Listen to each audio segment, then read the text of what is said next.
Should I do cardio? Should I not do cardio? Are my 10,000 steps a day enough to count as cardio? Let's dig in. All right. Here's what you need to know about cardio it's like lifting weights, but for your heart. You can't do anything without your heart. So, cardio is important for actually being healthy, not just looking ripped, having an awesome body that complements your life without running it. If you don't have a life because you're dead, because your heart's out of shape, that's going to be tough. So you got to do cardio. There's a theme here, which is doing stuff. You can't not do the work. And cardio is definitely one of those things where people have this expectation of, I need to be entertained. Do you? Don't you have a ton of other entertainment everywhere else in your life? Isn't it actually almost impossible in this day and age to not be entertained? Maybe what you need to do is get on the Stairmaster without music or screens and just go for an hour. Maybe that's what you need. Start getting your mind into the place of that sounding appetizing and not something you want to keep on pushing off. So, cardio, do it. Now, what counts as cardio? Steps, the step counter on the iPhone? I would say no. That is one of those things that when it comes to constructing a program or a lifestyle that gets us the result that we want without bringing along the stuff that we don't want, that would count as NEAT, non-exercise activity thermogenesis, aka stuff that you do that burns calories that isn't working out or training and isn't just your body existing and consuming energy. This could be cleaning the house, or if you're at work and you stand a lot, you're a teacher or a waiter or something. That's what I would consider walking as. And frankly, no, 10,000 steps is not enough. I started to get insane results with no other change to any variables when I started aiming for 20,000 steps. 10,000 steps is what everybody recommends. Do you want to look like everybody? Didn't think so. So adjust 10,000 steps to being like a non-negotiable. Duh, of course you're getting 10,000 steps. Aim for 20,000. But that leaves us with two types of cardio, which would be either zone 2 or HIIT, high intensity interval training. For me, I do zone 2.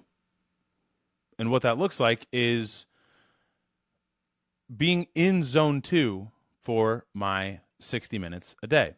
So it's not 60 minutes total, it's 60 minutes in zone 2.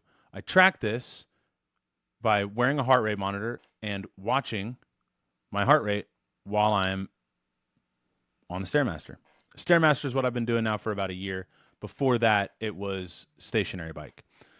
Zone 2 is effective because it is intense enough that your body is burning more calories than it would if you were, say, just walking around.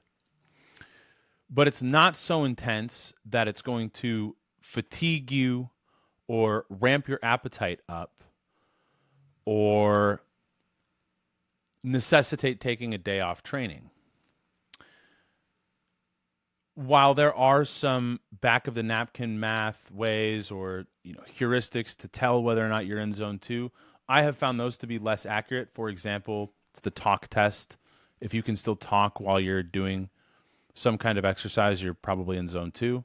I haven't found that to be super reliable for me. The heart rate monitor is. How do I know it's reliable? Because when I started doing zone 2, fat started melting off of my body. So, zone 2, highly recommend. Highly recommend, if for no other purpose than just to make it hard, just to train yourself, build up some discipline and some focus muscles. Don't do it with any distractions. Just lock in and be present for the whole thing. That means when you look at the clock and it says half hour, you're like, oh my God, I feel like it's been 3 hours already. Yeah. Buckle up, Buttercup. You got 30 more minutes to go. You're halfway done. Get into it. Now, HIIT, on the other hand, there are a lot of advantages to HIIT, but they also come with disadvantages. Advantage, it has the same effect on your body, on your metabolic rate, that lifting does, which is that you essentially are going to be burning calories. Afterburn effect, you could think about it as.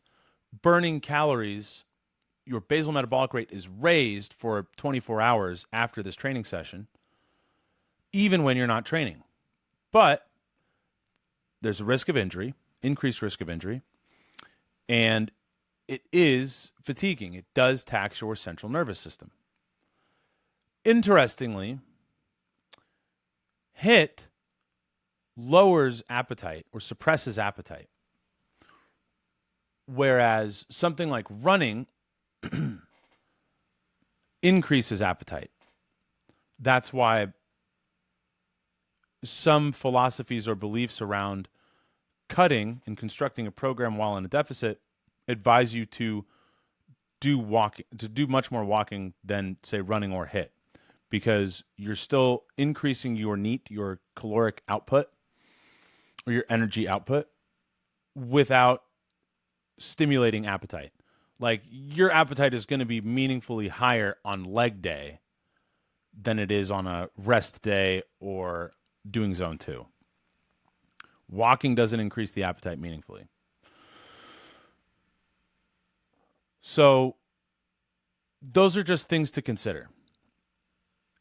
Some types of HIIT, like pure sprinting, are considered to be anabolic. Like, they build muscle and they change body composition really quickly.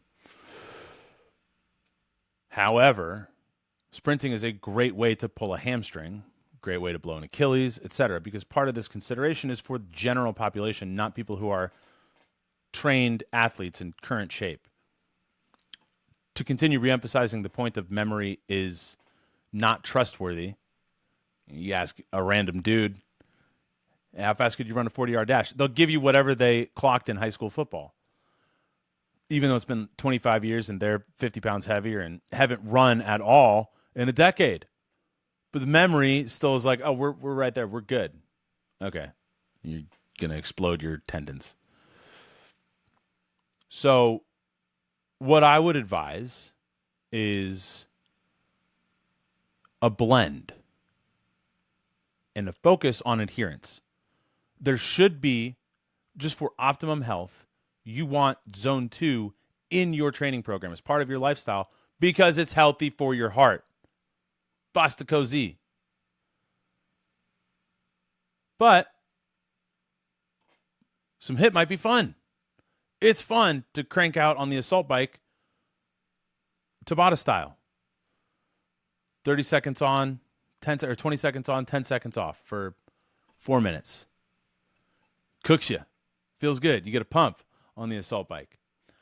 I have been running now for 7 or 8 months, and I don't do it with any consideration for what it is going to do body composition wise. I don't do it for any heart health. I do it because I feel way better after I do it, different than I do any other kind of training. And I do it because it's hard. That's why. It's a really, really great way to just go one-on-one with yourself and your mind.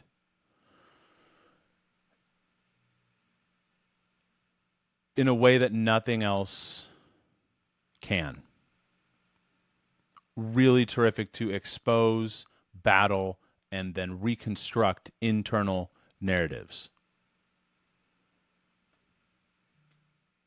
That's why I run. I would highly recommend that you check out running. So that's what you got to know about cardio. It's going to get done. Don't overthink and optimize. start with zone 2, get a heart rate tracker. I prefer the Whoop because the Whoop also gives you metrics on sleep and your strain throughout the day. These are good things to know. You want those metrics on sleep because sleep is very important for building muscle, very important for losing fat, very important for staying mentally sharp and health overall. Okay. Let's move on.